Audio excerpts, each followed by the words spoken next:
Bon après-midi, soyez tous bienvenus à une nouvelle émission de la radio internationale Gnosis Samael Laxmi. Si vous pouvez nous dire, si vous nous écoutez bien, à tous les amis qui viennent de se connecter pour partager certaines réflexions et des enseignements, bienvenue à tous. Puisque nous sommes au début de la conférence, nous ne voulons pas oublier de remercier tous les traducteurs qui, avec tant d'efforts, nous ont accompagnés pendant toute cette année, en traduisant dans les différentes langues les conférences qui ont été données, pour que les personnes de différents pays qui ne parlent pas espagnol puissent aussi écouter et partager ce que nous sommes en train de dire. Les traducteurs, un grand merci à tous et des félicitations pour le travail que vous êtes en train de réaliser. Nous avons réfléchi que c'est incroyable que nous sommes à la fin de l'année 2022. C'est le 18 décembre aujourd'hui, 2022. Il y a encore quelques jours avant la fin de l'année.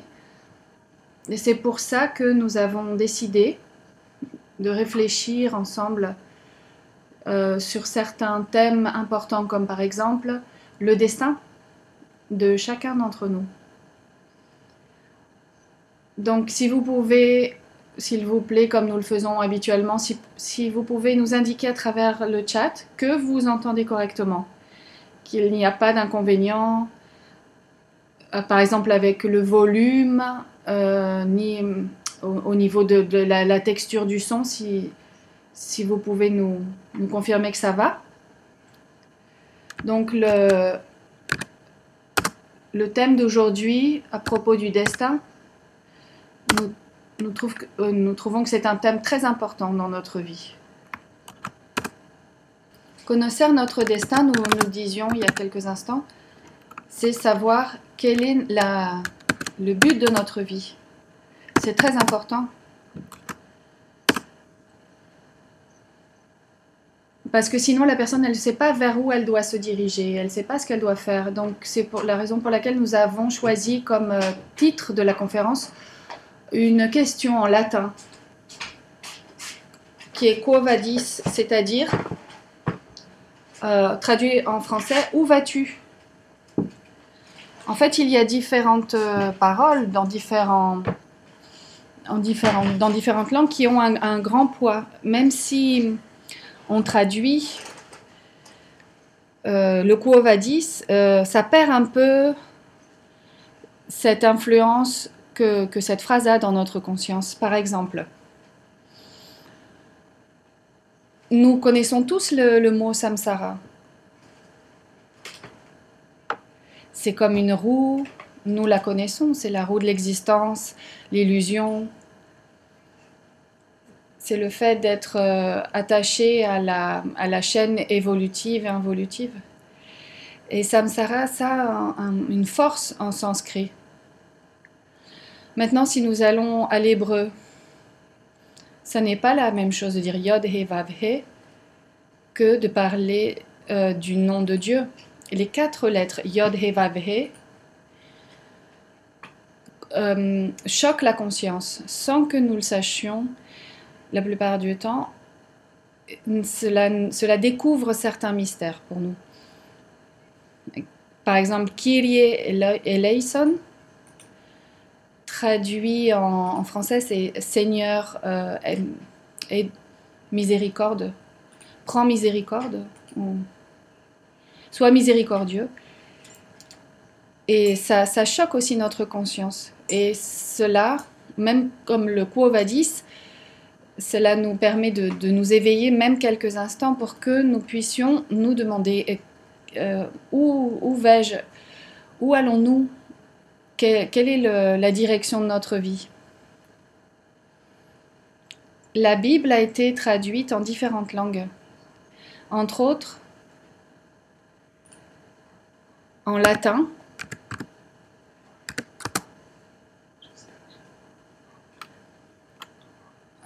par exemple, on dit Vulgata latine. C'est le nom de la Bible. C'est qui le a nom été de la traduit Bible. en latin. Quo vadis apparaît dans différents moments, à différents endroits dans cette Bible.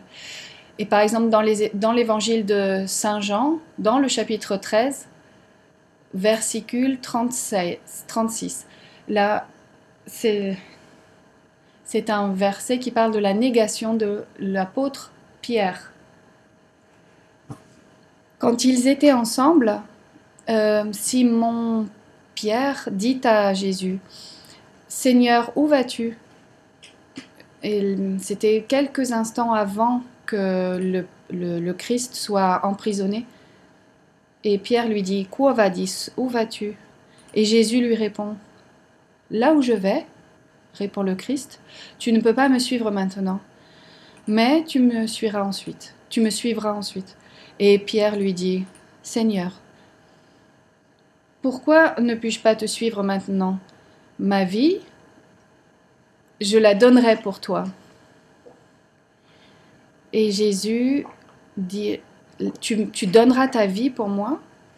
Il est certain, je te dis que le coq n'aura pas chanté 3 fois que tu m'auras nié 3 fois. Et dans ce passage de la Bible, c'est Pierre qui demande au Christ, « Quo vadis? Où vas-tu » lui a dit Pierre. Nous savons que Pierre représente l'impulsion sexuelle, le sexe comme pierre brute. Et dans ce passage, Jésus lui indique que Pierre va nier Jésus 3 fois. Une des interprétations est qu'il va le nier dans la partie émotionnelle, dans la partie mentale, dans la partie de la volonté. Mais ce qui est intéressant, c'est qu'il y a d'autres livres sacrés qui n'ont pas été acceptés comme partie de la Bible. Ils ont été laissés de côté, comme les évangiles apocryphes. Et un de ces livres s'appelle « Les faits de Pierre », les actes de Pierre. Et là, on voit une répétition d'un événement très similaire entre Pierre et son maître. Mais cette histoire arrive plus ou moins 30 ans après la crucifixion du Christ. Et donc on voit Pierre à Rome, et Rome est gouvernée par Néron, et Néron décide que les chrétiens vont être persécutés, vont être emprisonnés, que les chrétiens vont être crucifiés aussi. Et là, on voit Pierre qui fuit Rome. Et quand il sort de Rome, il marche dans une rue qui s'appelle la Via Appia. Et quand il arrive à un certain endroit, il voit Jésus et il est surpris. Pierre demande à nouveau à son maître, « Seigneur, où vas-tu » ? « Domini, quo vadis » ? Et Jésus lui répond cette fois, « Je vais à Rome pour être crucifié à nouveau. » Et cette réponse choque la conscience de Pierre. Et il se rend compte qu'il ne peut pas s'en aller de la ville, qu'il doit rester dans la ville. Et donc il retourne dans la ville et il est arrêté et martyrisé immédiatement. Et quand ils vont le crucifier, Pierre demande à être crucifié la tête en bas, parce qu'il n'est pas digne de mourir de la même manière que son maître. Et cette crucifixion de Pierre, avec la tête en bas, cela nous indique que l'être humain est crucifié dans le sexe Il est tombé et donc il a la tête en bas et les jambes vers le haut, comme nous l'indique l'arcane 16 du tarot. Mais cela, c'est juste pour une introduction par rapport à ce thème. Nous n'allons pas parler de la Bible, mais c'est une introduction pour savoir d'où proviennent les paroles Quo Vadis et la force qu'elles ont en latin. Parce que quand on nous dit « Où vas-tu ?», on nous interroge. Au sujet de quelque chose qui est très important dans notre vie. Ce n'est pas une question superficielle ou simple. Oui, elle est simple, mais en fait, elle est très profonde, cette question.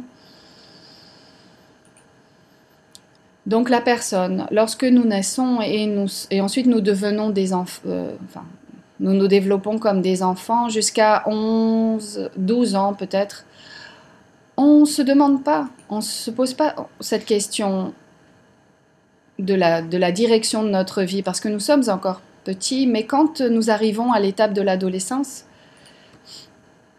et nous avons, nous commençons à faire l'usage d'une raison, d'une logique supérieure, dans l'adolescence, au cours de l'adolescence, pour la première fois, nous commençons à nous poser la question, quel est le sens de la vie? Où allons-nous? Et pourquoi sommes-nous en train de vivre en cet endroit, en ce moment? Et si nous ne nous posons pas la question, pourquoi sommes-nous nés dans cette famille? Pourquoi notre entourage est comme il est? Pourquoi les événements qui se succèdent sont ceux-là et pas d'autres? Donc, parfois, il y a beaucoup de personnes qui vont dire, en parlant des autres, on va supposer par exemple que la troisième personne dont nous parlons est un artiste, est un peintre, un sculpteur, et nous pouvons parler entre nous et dire « Ah, mais cet artiste est excellent, il est né pour être peintre, c'était son destin, c'était être un artiste. » Son destin était d'être artiste. Et ensuite, nous observons la vie de certaines personnes qui sont pleines de problèmes, qui vivent dans la misère, abandonnées, dans la rue. Et nous pourrions dire, « Ah, mais quel destin, quelle disgrâce !» Ou nous allons chez un astrologue et on lui demande notre carte du ciel, ou nous le faisons sur Internet pour connaître notre destin, si nous allons être célèbres, combien d'années nous allons vivre, si nous allons devenir professionnels dans tel ou tel domaine, si nous allons avoir faim. Mais quel est le destin? Nous devons définir de manière gnostique quel est le destin. Parce que la réponse de Quo Vadis, la réponse à la question, se trouve dans la définition de ce que nous considérons être le destin.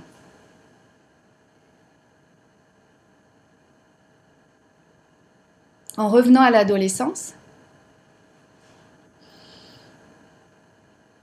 ensuite, après nous être posé la question quel est le sens de la vie, nous commençons à comprendre que sans le vouloir, la société nous oblige à dire certaines choses. Par exemple, tout le monde accepte l'idée que la personne doit avoir une musique préférée. Comment est-il possible qu'une personne n'a pas une musique préférée? Donc il faut choisir si c'est le jazz qui nous plaît, ou la musique classique, ou le rock. Donc nous devons choisir quel est le sport qui nous plaise, qui pourrait nous plaire.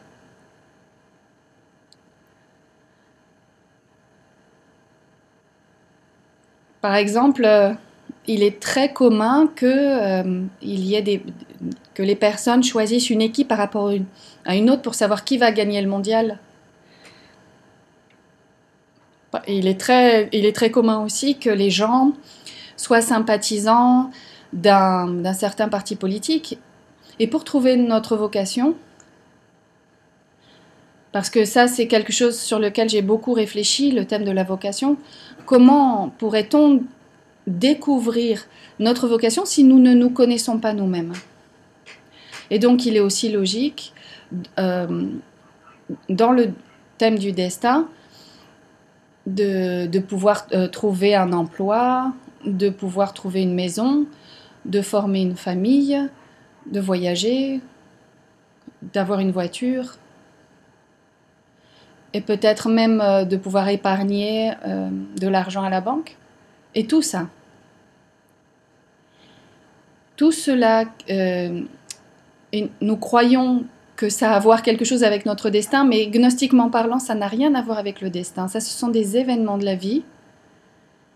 Et si nous savons vivre ces événements, cela nous aide à nous rapprocher de notre destin. Mais ce sont des moyens, pas la finalité. Jusqu'à un certain moment, nous tous, nous avons décidé de trouver notre chemin. Et c'est la raison pour laquelle nous avons commencé à nous intéresser à l'enseignement gnostique. Nous avons besoin de trouver un chemin spirituel qui remplisse notre conscience. Mais le mental ne peut pas avoir le chemin. C'est impossible. Et l'ego, encore moins. Selon l'ego, il n'y a pas de chemin. Et il n'y a pas non plus de destin. Parce que l'ego n'a pas de destin. Et là vient le premier problème. Si on ne connaît pas son destin, comment allons-nous transiter, comment allons-nous parcourir un chemin? Imaginons que nous allons faire du tourisme, nous allons en vacances, et nous disons « Ah oui, j'ai besoin d'aller en vacances, ah oui, ça c'est ce dont j'ai besoin. » Et quelqu'un nous demande « Et où vas-tu » et on répond « Ah, je sais pas, je connais pas mon destin, ma destination. » Mais pourtant, c'est impossible, la personne, elle doit savoir où elle va. En général, on va proposer un exemple. On va imaginer une personne qui est à l'intérieur d'un endroit, avec beaucoup de gens, par exemple un supermarché. Cette personne, elle a complètement oublié, elle a perdu la mémoire, elle ne sait plus qui elle ne sait pas où elle se trouve, et quelqu'un vient dans le supermarché et voit cette personne déambuler dans le supermarché comme un zombie et lui demande à la personne « Mais comment vous appelez-vous » Et ça, ce sont des questions que nous posons et nous allons traduire ces questions et les emmener à la partie intérieure. Et comment vous appelez-vous ? Par exemple, dans le supermarché, on nous demande notre nom physique, mais dans la partie interne. Alors, quelqu'un demande « Mais comment vous appelez-vous » Et la personne dit « Je ne sais pas qui je suis. » Et quel est votre âge ? Est-ce que ça fait longtemps que vous vivez ? Et la personne répond « Je ne sais pas, je n'en ai aucune idée. » Et l'autre personne demande qui sont vos parents? Et l'autre répond je ne m'en rappelle pas non plus. Et de quel pays venez-vous? J'en ai aucune idée. Je ne connais pas mon origine.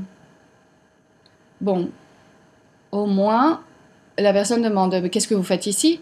Et la personne dit non, je ne sais pas, rien de particulier, j'attends que le temps passe. Et pendant ce temps, je marche dans le supermarché.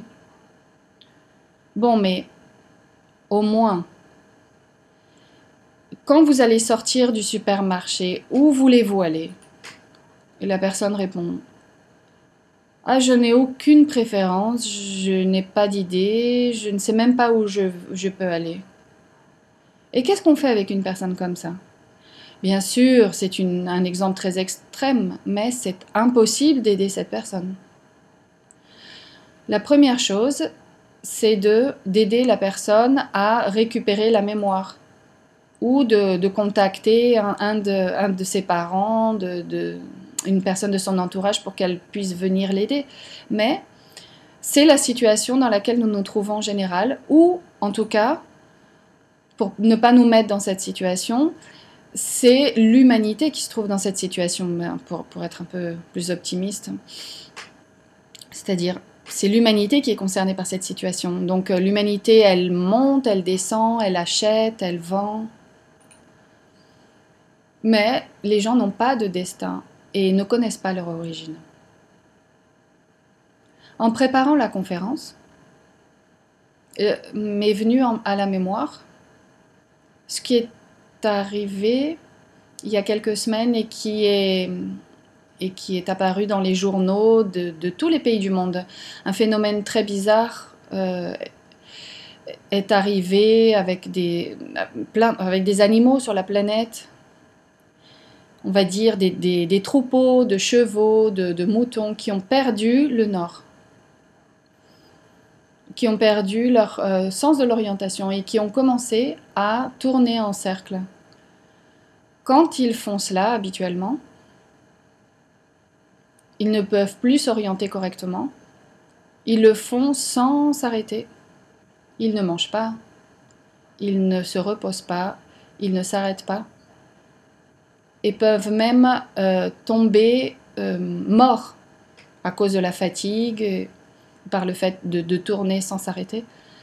Donc il y a une explication, par exemple, c'est qu'ils perdent le sens de l'orientation à cause d'un déséquilibre magnétique qui est en train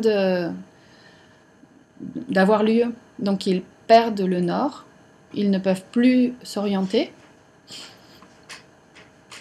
vers le nord magnétique, disons. Et la même chose arrive avec les personnes. Quand nous perdons le magnétisme que nous donne l'esprit, nous commençons à tourner en cercle jusqu'à la mort, sans pouvoir nous arrêter parce que nous avons perdu en tout cas la personne a perdu la connexion spirituelle. Et ça c'est le cas de l'humanité. Quand elle a perdu la connexion avec l'esprit, elle n'a pas de destin, elle n'a plus de destin. Parce que personne ne sait où ils vont. Les gens n'ont pas de but, ils vont quelque part, oui,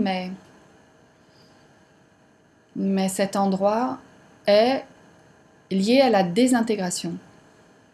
Parce que l'ego a tellement de force, il est tellement lourd et il profite de la gravité pour emmener les gens à leur désintégration. Mais l'ego ne les emmène pas vers un destin spécifique, comme un sens de la vie, comme un motif pour vivre. Donc si on parle du destin, j'aimerais préciser que le destin est nettement spirituel et qu'il n'est pas séparé de la partie spirituelle. La personne qui est séparée de la partie spirituelle n'a pas de destin. Donc, mais d'un autre côté, on va supposer que Jean est un homme, un jeune, qui a décidé de s'affronter à lui-même, de se confronter, de faire un travail sur lui-même, de libération, de manière sérieuse, pour qu'à un moment donné, il arrive à se débarrasser de ce qu'il a en trop et obtenir ce qui lui manque. Donc quand Jean a commencé à se confronter lui-même, il a pris cette décision, il a gagné 2 choses immédiatement. La première chose que Jean a gagnée, c'est qu'on lui a donné un destin.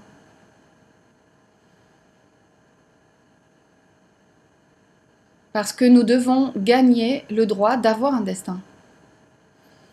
Comment gagnons-nous le droit d'avoir un destin? Comment arrivons-nous à répondre à cette question Quo Vadis? Avec la chasteté. En gardant la semence qui est le Christ. Et quand quelqu'un garde la semence, le Père le reconnaît cette personne comme son enfant. Dieu dit, ça c'est mon fils, ça c'est ma fille. Et cela permet que Jean ou Marie commencent à cheminer sur un sentier, un chemin qu'ils ne voyaient pas au début. Mais là, ils vont être mis à l'épreuve au début, pour voir jusqu'à quel point ils sont disposés à avancer. Donc, Jean passe l'épreuve du gardien du seuil, il va passer peu à peu les épreuves des éléments, la terre, l'eau, l'air, le feu. Et les guides de l'humanité commencent à regarder Jean d'une manière différente. Ils le voient comme une personne qui a un potentiel, un très bon potentiel. Et comme Jean a décidé de chercher son être, sa partie divine, c'est les parties de conscience qu'il a à l'intérieur, ça peut être 3%, ça peut être 4 ou 5%. Cela va sortir de son cœur et va se projeter dans le mental de Jean. Et Jean commence à se rendre compte, à reconnaître qu'il a besoin d'être différent, qu'il a besoin de changer la façon de penser, de ressentir et d'agir. Et quand il se rend compte de ça, dans la partie interne apparaît la loi du destin devant Jean. Les maîtres, nous dit le maître Lakshmi, apparaissent devant Jean, c'est un exemple, ils apparaissent comme des enfants, parce que Jean lui-même, internement, est un enfant, et ils vont lui donner un destin. Et les maîtres vont dire, bon, ton destin est d'arriver à Dieu, à ton être. Ta mère va t'accompagner, ton père aussi, donc aie de l'enthousiasme parce que nous sommes avec toi. Jean a un destin, c'est son être, c'est son père, un principe spirituel, Dieu, la divinité. Et il commence à comprendre que tout le reste, toutes les choses qu'il va vivre dans la vie sont des moyens pour arriver jusqu'à son destin. La vocation, le couple, les enfants, le travail, la mission gnostique ne sont pas une finalité. C'est un moyen par lequel Jean va pouvoir retourner à la source. Ainsi, nous pouvons comprendre la phrase si sage qu'on nous a enseignée. Ce n'est pas que nous sommes un corps qui a une âme, mais nous sommes une âme qui s'est mise à l'intérieur d'un corps. Pour faire un grand apprentissage qu'elle peut seulement faire dans ce monde de Malhut, avec la finalité de retourner à la source, consciemment, en conscience et consciente de sa félicité. Mais supposons que Jean ne finisse pas son travail intérieur parce que la mort le surprend et il meurt en faisant le travail. Il n'est pas arrivé à son destin. Il n'est pas arrivé à s'unir au principe spirituel. Donc, que fait la loi? Que fait sa bénie mère? Donc, Jean va renaître, va revenir dans d'autres circonstances, avec un autre nom, dans un endroit adéquat. Et quand commence à avoir un peu d'usage de la raison, quelqu'un apparaît devant lui, et la personne lui dit « Ah, pourquoi tu n'étudies pas ça ?» Ou la personne va lui donner une conférence, une explication. Et l'âme de cet adolescent, de ce jeune, qui avait été Jean dans une vie antérieure, la conscience commence à se souvenir peu à peu. Mais ça n'est pas un souvenir tridimensionnel cérébral, c'est un souvenir de la conscience. Parce qu'il aime ce qu'il écoute, ça l'attire. Il sent qu'il vibre avec ça, qu'il a une inclinaison pour cet enseignement.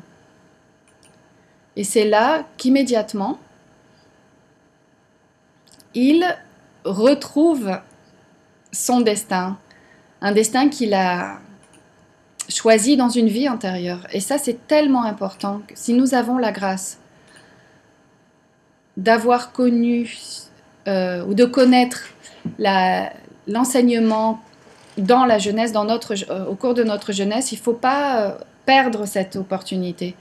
Parce que ça veut dire que nous avons donc reçu cet enseignement dans une vie antérieure et là, on nous donne l'opportunité de le retrouver en étant jeune.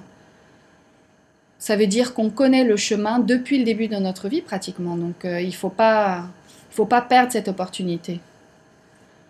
Donc, Jean a gagné le droit de trouver un destin parce qu'il s'est proposé se confronter à lui-même. Hein.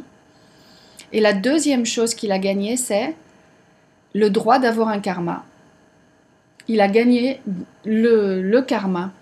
Et ça, il faut l'expliquer. Parce qu'en première chambre, pour expliquer à un auditoire qui n'a aucune idée de ses connaissances, ou peut-être qui a lu des livres ésotériques, mais qui n'a pas compris clairement ces choses. En général, nous disons que le karma et le dharma, c'est ce que nous avons et c'est ce que nous devons.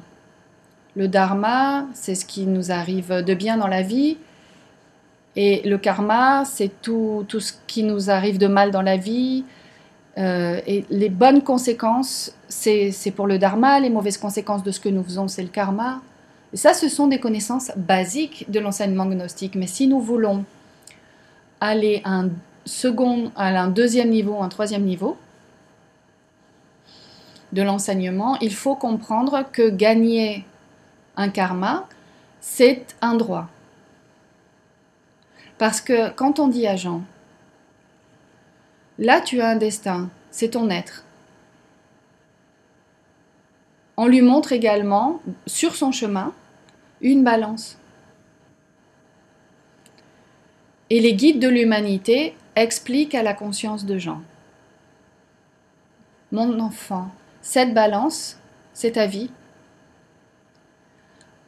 avec les bonnes et les mauvaises actions.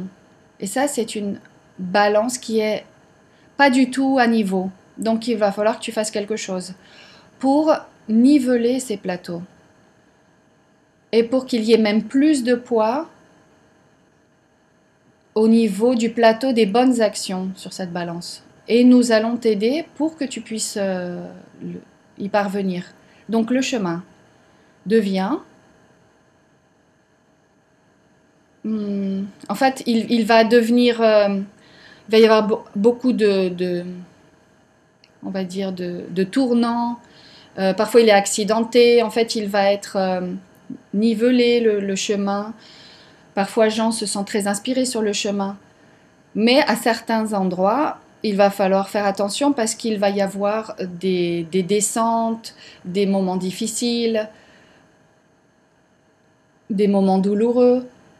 Mais ce n'est pas que Jean va être châtié, sinon que les maîtres du karma vont le protéger pour qu'il puisse payer ce qu'il doit, mais de manière échelonnée, avec de bonnes actions.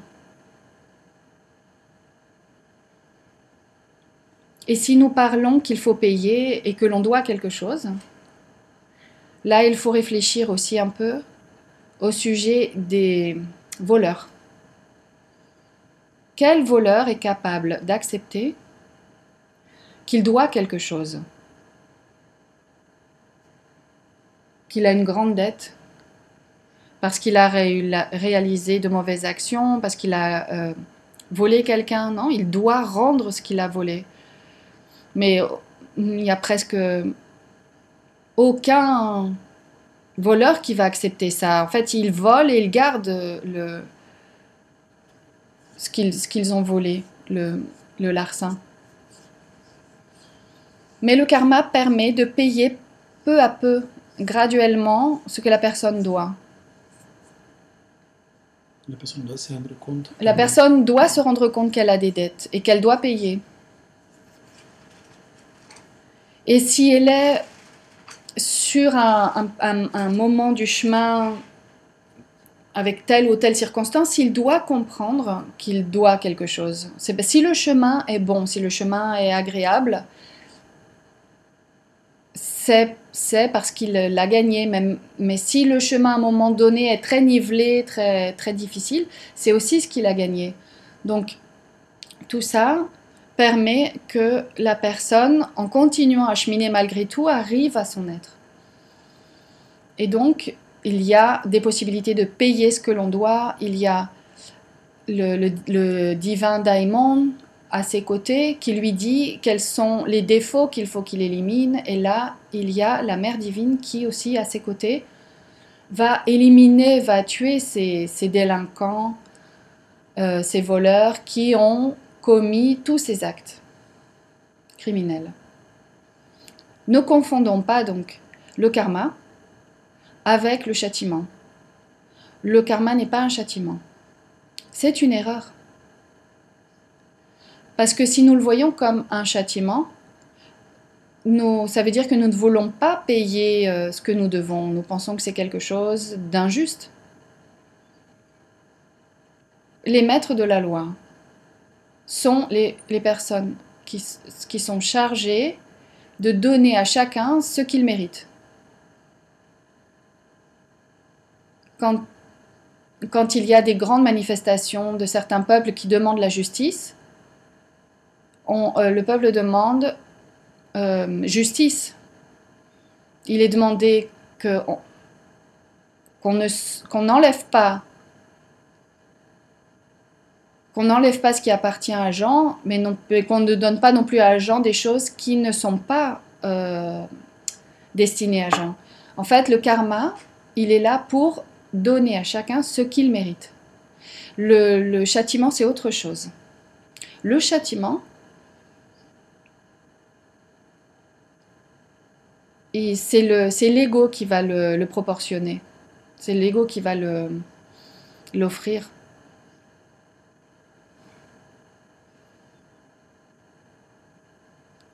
On va supposer.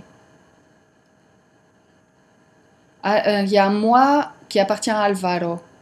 Alvaro, c'est une personne, pourrait par exemple mourir et disparaître.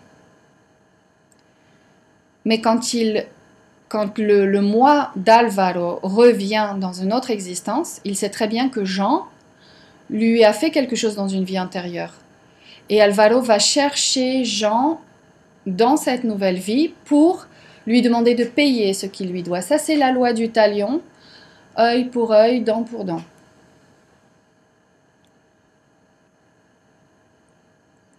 Cette loi du talion, elle est appliquée entre les mois. C'est-à-dire le moi d'une personne applique cette loi du talion au moi d'une autre personne pour des actions qui ont été commises dans des vies antérieures. C'est une loi que les maîtres ne met pas sur l'échiquier, c'est-à-dire c'est le diable qui le fait.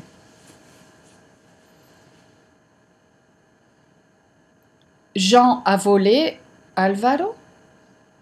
Alvaro ne sait pas qui l'a volé, mais l'ego d'Alvaro sait « Attends un peu, tu vas voir ce qui va t'arriver ». Dans la prochaine vie, ils se rencontrent à nouveau. Et quand Jean va acheter une voiture ou a de l'argent dans son portefeuille, où il a un bien, ce moi d'Alvaro va voler le moi de Jean. Et ça, c'est œil pour œil, dent pour dent. La personne, par exemple, une personne a tué 3 personnes dans une vie passée. Il faut faire attention, parce qu'il y a 3 personnes qui vont lui courir après dans une autre vie et qui auront envie de le tuer. Et cette loi du talion est intimement liée à la loi des accidents aussi. Nous aimerions définir correctement tout ça, parce qu'il y a une grande confusion. Nous ne sommes pas en train de parler d'un accident de voiture. Nous ne sommes pas en train de parler qu'on va prendre un verre de vin et le verre va tomber et se briser. Là, on parle d'accident, mais la loi d'accident, cette loi dont nous faisons référence, à laquelle nous faisons référence, pardon, c'est celle qui n'est pas contrôlée par une détermination divine. C'est l'ego qui la contrôle et l'exécute, la met à exécution. La loi d'accident signifie tout est possible, n'importe quoi peut arriver. Parce que les égos des gens se rendent justice les uns par rapport aux autres. Et il n'y a personne pour protéger cela. Il n'y a pas de miséricorde, il n'y a pas de transaction. C'est ego contre ego qui vont se faire payer, qui vont demander à être payés à d'autres égos, et ça va d'existence en existence. Ça, c'est la loi. On a parlé aussi de la loi du talion, donc œil pour œil, dent pour dent. Et la grande question, c'est si on ne se souvient pas que dans une vie passée, on a été voleur, on a volé quelqu'un. Et comment on fait pour ne pas être volé dans cette vie? Donc Jean, qui a décidé de se confronter lui-même, il dit, Dieu, je te demande pour tout le mal que j'ai fait, je veux changer, je veux entrer en révolution. Pardonne-moi pour tout ce que j'ai fait, pardonne-moi. Donc, Jean a droit de recevoir de l'aide de son père. Et là, son père lui dit, ça, ce sont les tables de la loi. Ça, c'est la loi divine et c'est ça que tu dois accomplir. Et là, Jean commence à travailler dans cet ordre d'idées. Mais la loi de la balance, la loi de la justice divine, c'est Dieu qui la met en pratique. C'est Dieu qui l'exécute. C'est pas l'agrégat psychologique. Donc il y a une chose très intéressante, c'est que la loi va faire payer le Fils de Dieu. Il semble que ce soit incroyable. On imagine qu'en fait ce seraient les criminels qui devraient payer. Ceux qui n'ont aucune éthique. Mais non.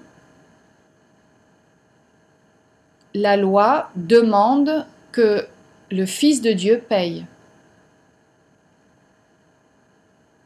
On voit beaucoup de potentiel dans cette personne. Mais si cette personne se trompe et commet une erreur, il va falloir qu'elle fasse le possible, tout le possible pour reconnaître cette erreur et se corrige. La loi appelle la conscience. Ça veut dire nous sommes tous trompés. Mais si ce n'était pas le cas, nous ne serions pas dans la 3e dimension. Mais l'erreur n'est pas gratis. Elle n'est pas gratuite et l'erreur, il faut la payer. Et on nous fait payer nos erreurs. Donc si la personne s'est trompée, la meilleure chose qu'elle puisse faire, c'est ne pas défendre l'erreur. Parce que si on défend l'erreur, c'est comme si on défendait, comme un avocat, l'ego. Et donc la loi, la justice divine ne peut pas nous défendre parce que c'est indéfendable ce cas-là. La loi demande au Fils de Dieu de payer, réclame qu'il paye. Donc nous aimerions maintenant faire 2 réflexions en plus. C'est quand on parle de principes spirituels, quel est notre destin? L'incarnation de l'être, l'autoréalisation. Peu importe le nom qu'on utilise, quand une personne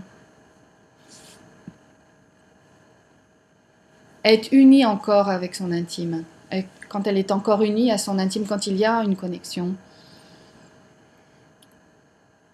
cette personne a symboliquement son Elohim qui joue de la trompette encore.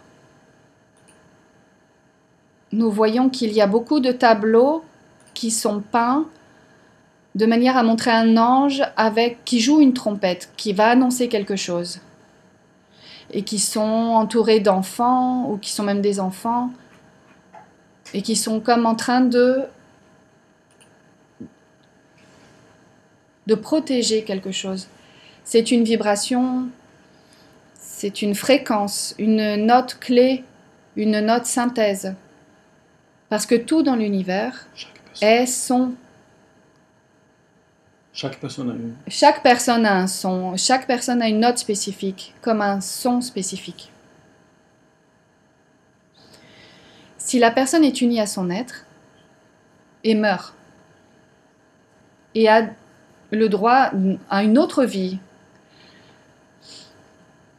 son Elohim n'arrête jamais de jouer de cette trompette. Cette personne ne perd jamais sa note vibratoire.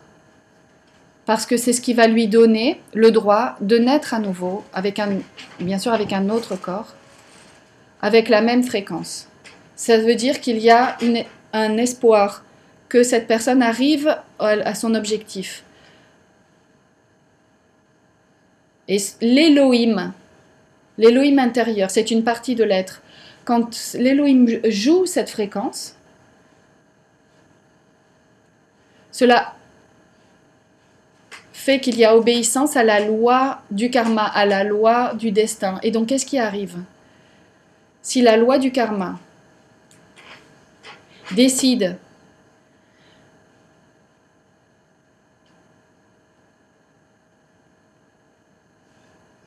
que cette personne doit vivre des choses difficiles, dures, douloureuses, parce que c'est ce que la personne a gagné, mérité, l'Elohim joue la note, par exemple, Do, la plus basse possible. Et la personne naît pauvre, elle est toujours malade, elle meurt misérable, et elle est assujettie à cette vibration. Parce que c'est le résultat de ce que la personne a mérité.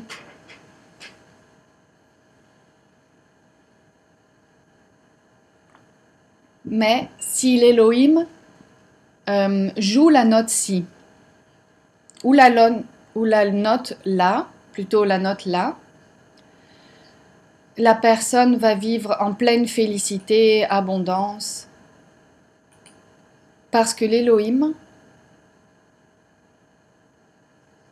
ne joue pas de manière capricieuse. Il obéit à la loi du karma en jouant de cette manière. Donc, mais si la personne s'éloigne de son intime, si elle perd donc tout enthousiasme à trouver son destin, ça peut être encore une personne noble, un bon père de famille, avec un comportement éthique correct, mais cette personne n'a plus d'aspiration divine.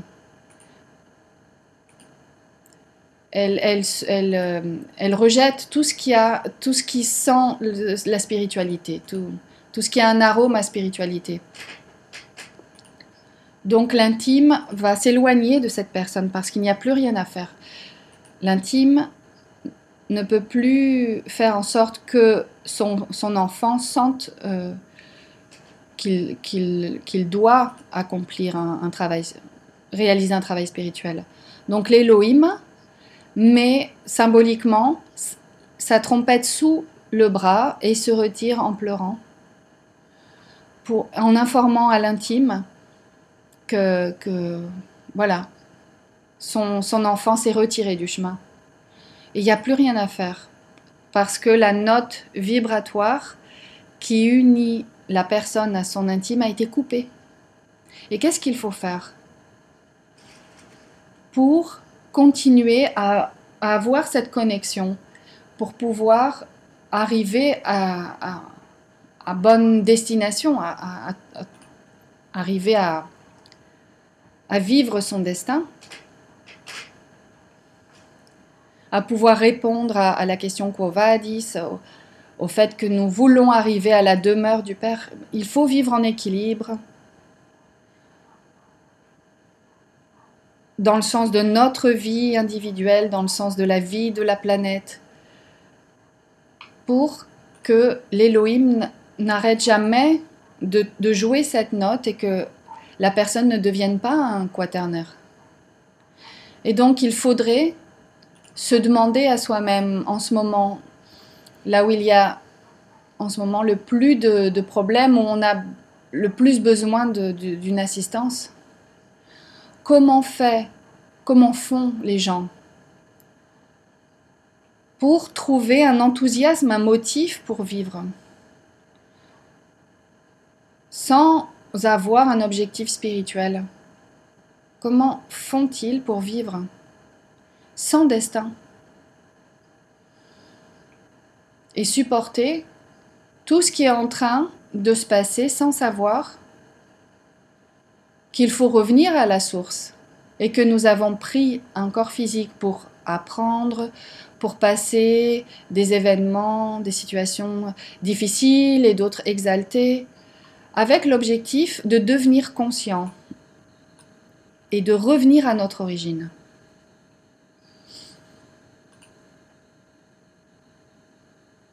Avant de commencer le programme, l'émission, nous avons écouté des chansons en sanskrit. Donc, comme nous le disions, nous ne pouvons pas comprendre le sanskrit, ce n'est pas notre langue. C'est difficile, on ne peut même pas le traduire, mais il est possible que ces mots restent enregistrés dans notre conscience. Il y a une de ces chansons qui est basée sur une chanson que l'on chante aux enfants, une berceuse, et qui parle du fait qu'une reine hindoue, chantait à son enfant pour que son enfant ne perde pas la conscience, ne s'endorme pas, et maintienne vif le souvenir du pourquoi il est venu au monde. Et cette reine, avec beaucoup de tendresse, lui dit à son enfant: « Tu es pur, tu es conscient, tu es assujetti aux illusions de ce monde. Tu dois abandonner ce sommeil de l'illusion, ce sommeil qui fait que ton mental est dans la confusion. Le nom qu'ils t'ont donné n'est pas le tien. Ce nom est seulement une création mentale qui t'a été donnée. Le corps que tu as, ce n'est pas toi.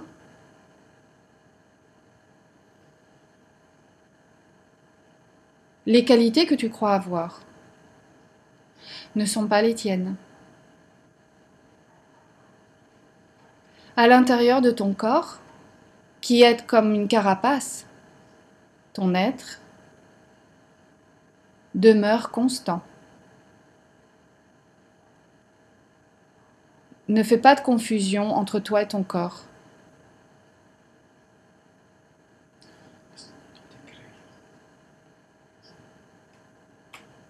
Ne crois pas quand on te dit que tu es père, fils, mère, épouse, ou quand on dit ça c'est à moi, ça ce n'est pas à moi. Rien de tout cela a une importance ni un sens, car ce sont seulement des choses qui ont été ajoutées. L'homme intelligent sait que les plaisirs et les douleurs sont importantes de la même manière. L'être reçoit à l'intérieur du corps. Celui qui est ignorant pense « je suis ce corps ». Mais l'être n'est attaché à aucun carrouage, à aucun chariot. Et celui qui pense de cette manière est ignorant. Celui qui est attaché à son corps. C'est un très beau texte qui est traduit plus ou moins du sanskrit. Et ça, ce sont les enseignements qu'une reine donne à son enfant.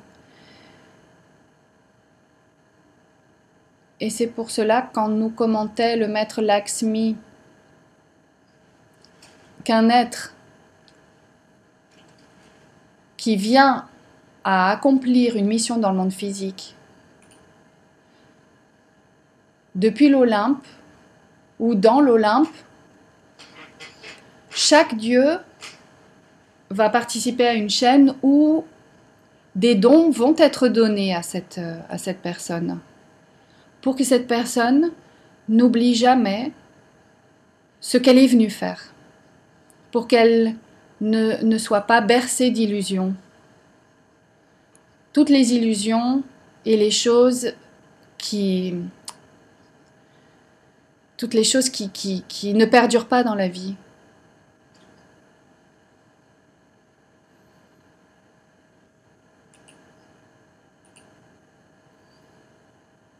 Donc la personne, c'est ce qu'elle doit faire. J'ai un chemin, on m'a donné un destin, on m'aide à payer ce que je dois, je veux payer avec de bonnes œuvres, je veux corriger mes erreurs. Et si j'ai des erreurs dont je ne me rends pas compte, j'aimerais aussi me rendre compte de ces erreurs. Et il faut se rendre compte que le destin qui nous a été donné, c'est de revenir à l'être. Et tout le reste, tout ce qu'on nous a donné dans la vie, ce sont des moyens pour parvenir à cet objectif. J'espère que chacun pourra répondre à la question du titre de la conférence. Quo vadis, où vas-tu? Alors ça, ce sont nos paroles. Voilà, maintenant, si quelqu'un veut ajouter une réflexion aussi, elle est bienvenue. Si quelqu'un a une question à poser, voilà, nous sommes disposés à le faire. Donc nous attendons un peu pour le thème de la traduction.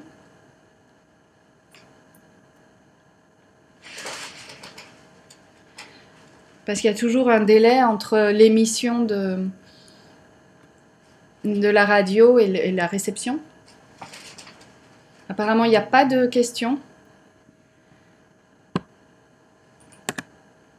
Tout est très tranquille.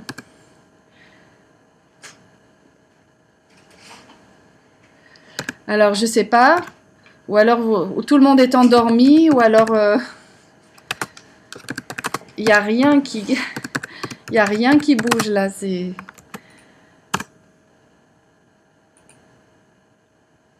Nous regardons s'il y a des questions.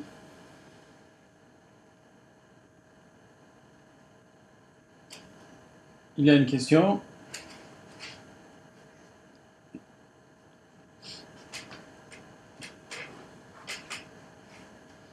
Non, on veut pas que vous... On veut pas que vous sentiez sous pression. Hein. S'il n'y a pas de questions, c'est pas grave.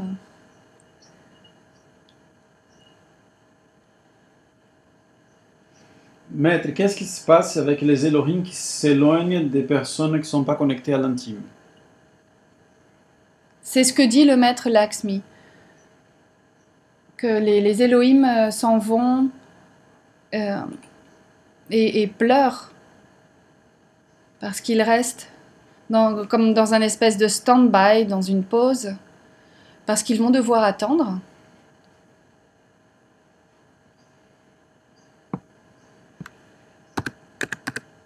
Ils vont attendre que cette essence passe par des cycles d'involution et d'évolution.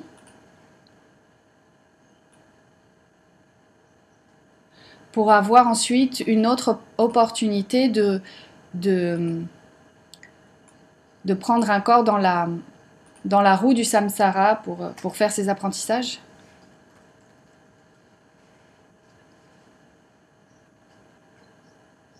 Comment on peut aider une personne qui a des dons et qui se rappelle même de ses vies passées, mais cette personne a peur de tout ça, il veut avoir une vie entre guillemets normale pour la peur?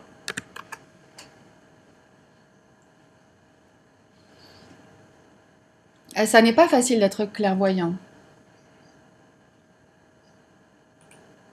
Ça n'est pas facile de voir le futur, de voir ce que les autres ne voient pas, de se souvenir des vies passées. Quand la personne a ce don, naît avec ce don, c'est parce que généralement, elle a une mission à accomplir. Peut-être comme un témoignage que tout cela existe.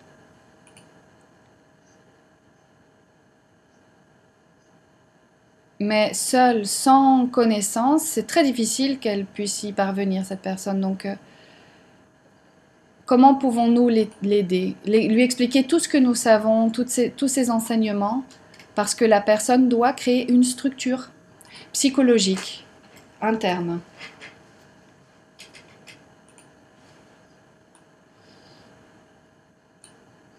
Et pour pouvoir utiliser ses dons de manière correcte.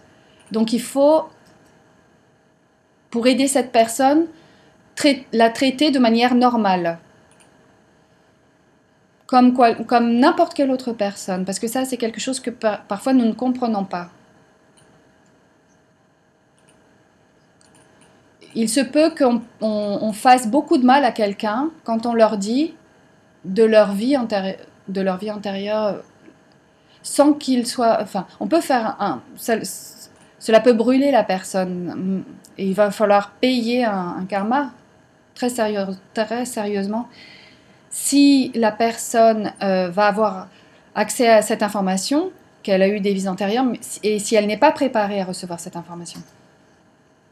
Si on sait quelque chose de quelqu'un, il vaut mieux se taire. Il faut garder silence.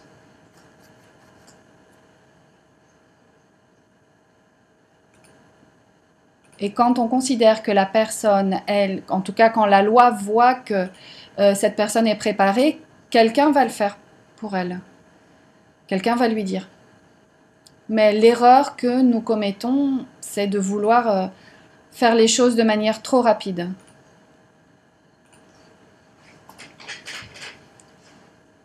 Salutations depuis Manaus, merci pour la conférence. Comment savoir la note qui a été toquée pour notre destin? Qui a été jouée.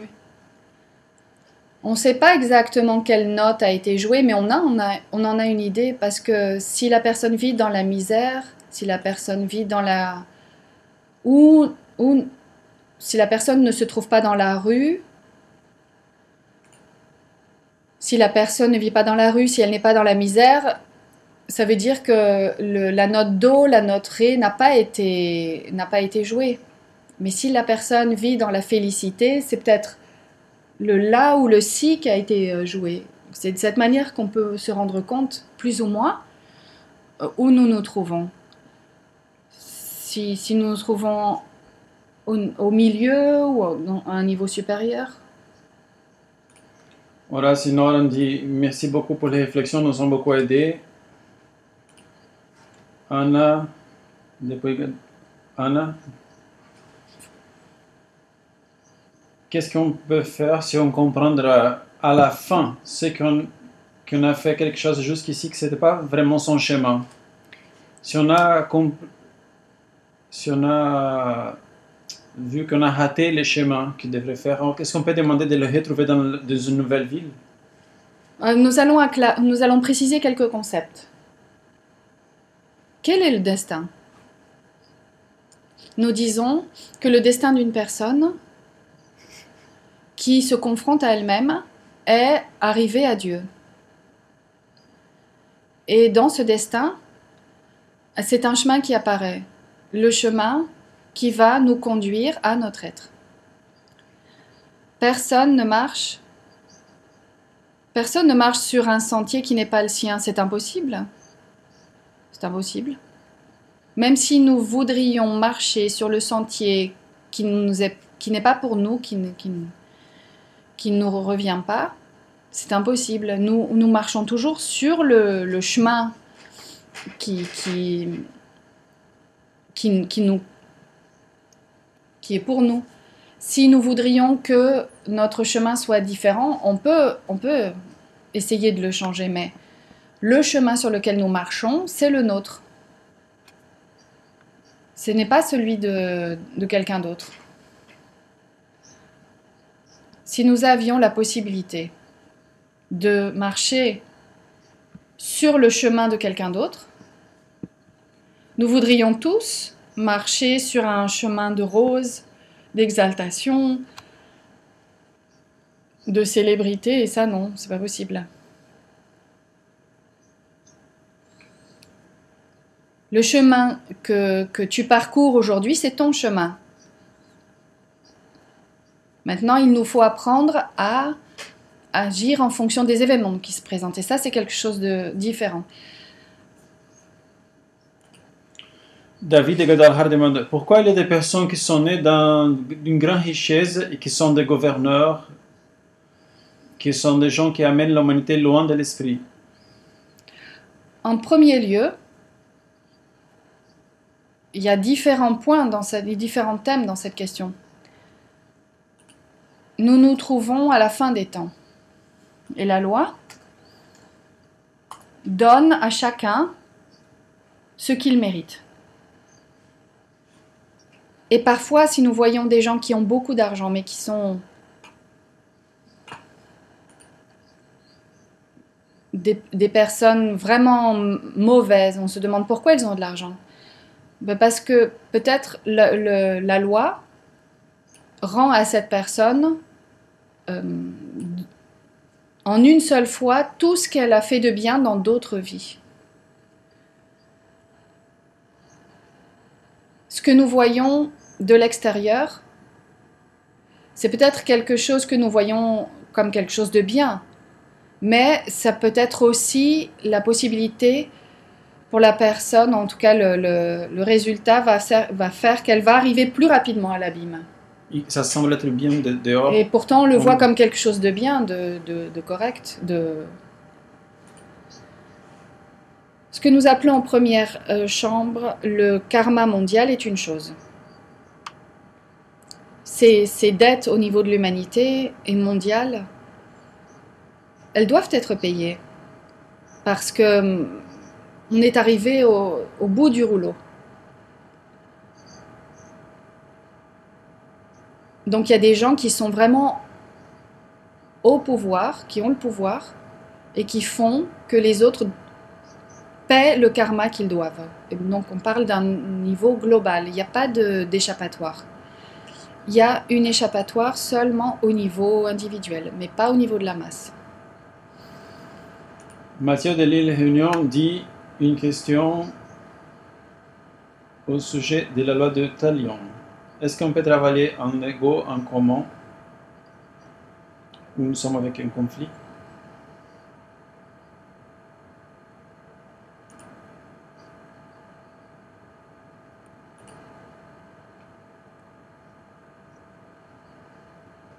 Oui, clairement oui. Parce que on va supposer que on est en conflit avec une autre personne. Et nous disons que l'autre personne, nous la voyons comme une personne qui a de la colère, qui est coléreuse. Mais si on la voit comme ça veut dire qu'à l'intérieur, nous avons la colère. Et nous sommes aussi coléreux. C'est pour ça qu'on le voit chez l'autre. Donc, c'est l'effet miroir. Et cela nous indique ce que nous avons à l'intérieur. Et donc, il faut travailler cet ego. Et en même temps, c'est comme dit Matthieu, cela nous aide à éliminer cet ego pour couper les dettes et le lien avec cette personne. Donc on va couper le lien avec l'ego de l'autre personne. C'est ça, c'est exactement ça. Mais comment faire quand ce n'est pas cet ego-là que nous sommes en train de travailler en ce moment?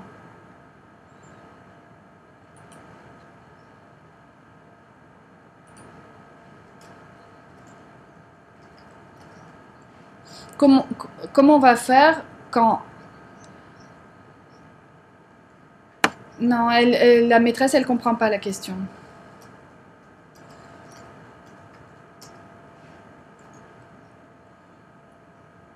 Ahora. Maintenant, je crois que oui, ils ont compris. Mais c'est pas grave. En tout cas, nous avons choisi un ego spécial pour le travailler lors du 14e jour du mois. Mais ça ne va pas être l'unique ego qui va se présenter dans notre vie. Il y en a d'autres qui vont se présenter. Donc on peut travailler de manière simultanée d'autres égos. L'effet miroir nous fait voir, d'instant en instant, qu'en plus de l'ego qu'on a choisi dans ce travail, il y en aura d'autres à travailler. Donc, c'est pas exclusion. Il n'y a pas d'exclusion. Rosângela du Brésil dit: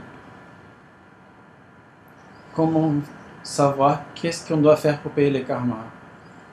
En plus du travail que nous réalisons, est-ce qu'on peut faire quelque chose d'autre?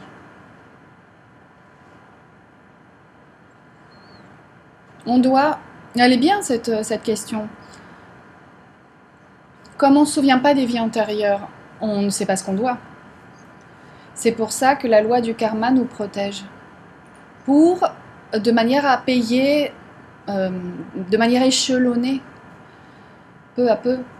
L'important, c'est payer. C'est pas grave si on ne sait pas qu'on doit payer, mais ce qu'il faut, c'est payer et avoir du capital pour payer. Et comment ça va se faire? Ou à travers de bonnes actions, ou à travers de la souffrance. C'est comme une personne qui a une grande dette à la banque, mais très grande. La personne, elle ne sait même plus ce qu'elle doit. Mais elle a un travail, elle fait des heures sup. Et chaque fois qu'elle le peut, elle va à la banque et elle paye ses dettes. Et nous aussi, internement, on devrait faire des heures supplémentaires et épargner du capital cosmique pour payer ce qu'on doit. Anja de Madagascar.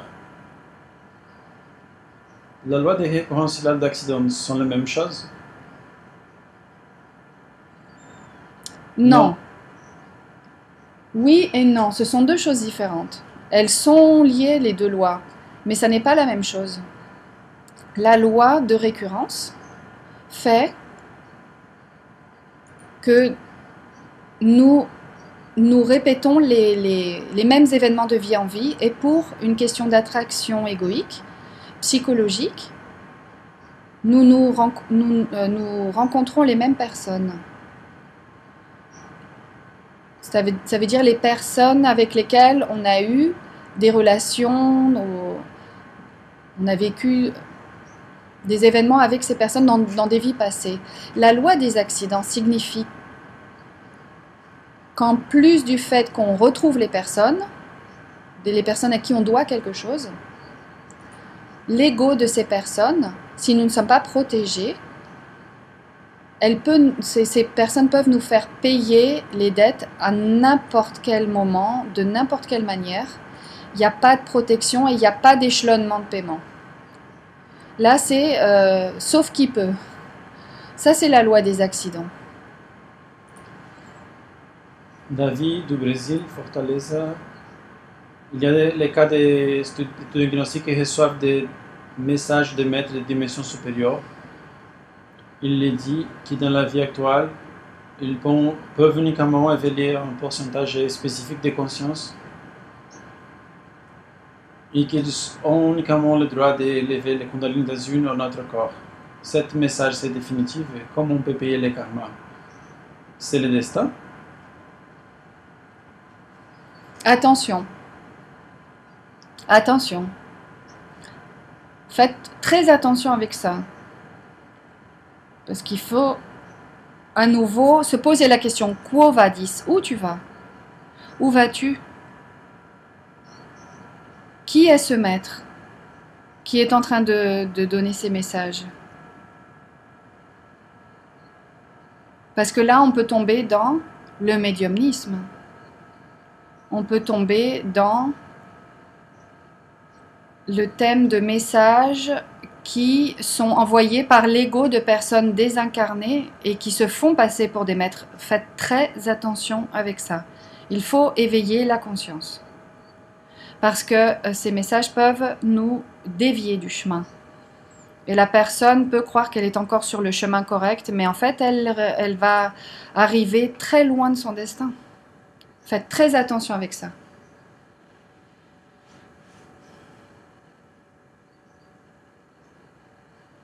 Peut-être quand la période de la calme, d'un petit moment de joie de la vie terrestre, là, nous sommes en train d'être prêts pour recevoir le travail dans un octave supérieur. Dans la vie, il y a quelque chose qui régit aussi, qui règne, c'est la loi du pendule.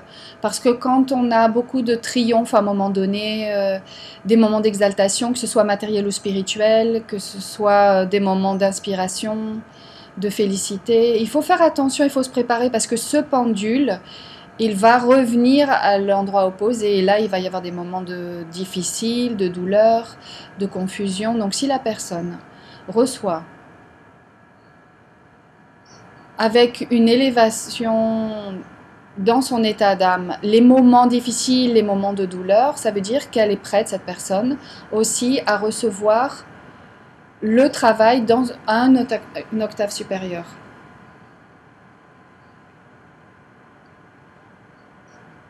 Comment on peut comprendre si un événement est le résultat d'un karma ou c'est une épreuve?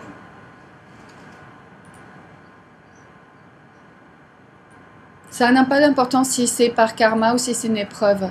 Parce que si on va rester dans l'idée, est-ce que c'est le karma, est-ce que c'est une preuve, on va pas pouvoir agir. Non, le plus important, c'est agir correctement face à l'événement. Il faut extraire le vécu de tout cela de manière correcte et éliminer ce qu'il faut éliminer et incarner ce qu'il faut incarner. Quand le temps passe et la personne sort victorieuse de cet événement, ensuite elle se rendra compte. Ah oui, ça je peux vous l'assurer.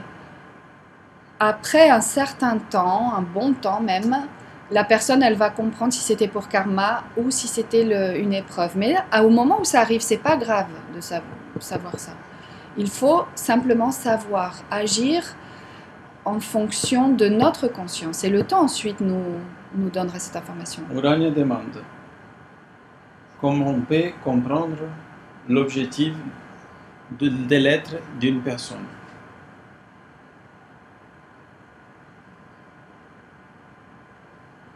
Je répète à nouveau quelque chose à ce que j'ai dit dans la réponse antérieure. L'objectif de notre être, c'est ce que nous voulons connaître. Seulement un maître éveillé peut comprendre l'objectif de l'être des autres. Notre objectif. Oui. C'est ça que nous devons comprendre. Mais quel est le destin de notre être? Nous l'avons dit, souvent, dans cette conférence, c'est que cette personne humaine crée une structure adéquate pour incarner l'être et retourner à la source avec sagesse et amour.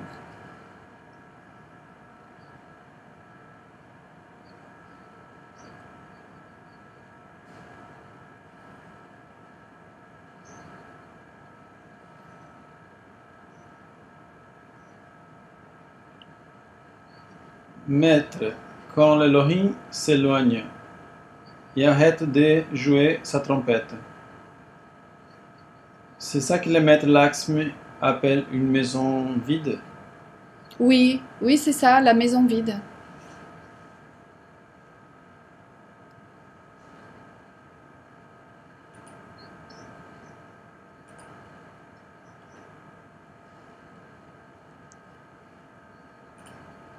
Bon, on va laisser l'émission maintenant. On va arrêter cette émission.